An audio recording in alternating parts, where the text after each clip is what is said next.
Si est-il véritablement ce qu'on appelle l'histoire d'amour d'une vie? Ce jeudi 22 décembre, l'homme politique et maire de Meaux Jean-François Copé se confie dans les colonnes de Gala sur sa nouvelle vie loin du tumulte médiatico-politique de Paris. Après sa défaite à la primaire de la droite et du centre en 2016 et ses démêlés avec la justice, l'ex-ministre délégué au budget s'est replié sur son fief en Seine-et-Marne et a repris ses activités d'avocat au sein de plusieurs cabinets.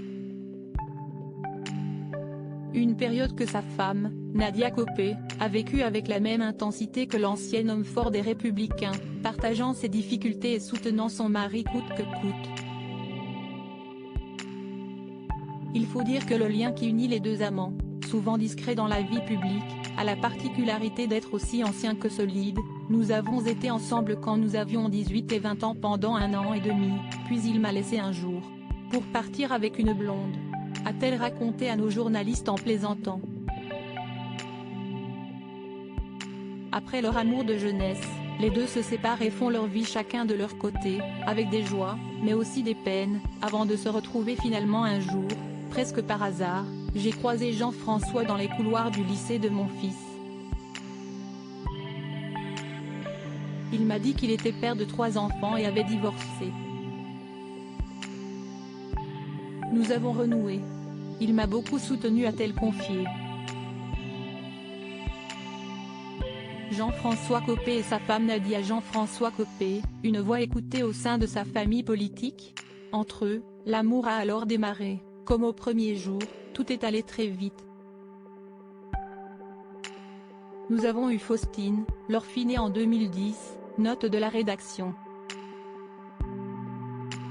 Et nous nous sommes mariés.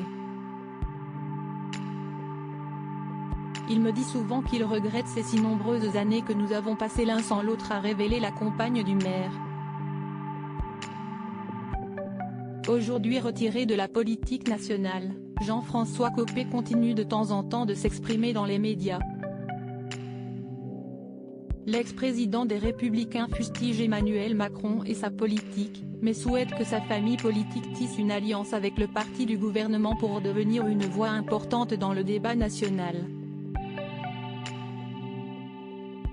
Un souhait qui n'a pourtant pas l'air de trouver écho au sein des députés républicains.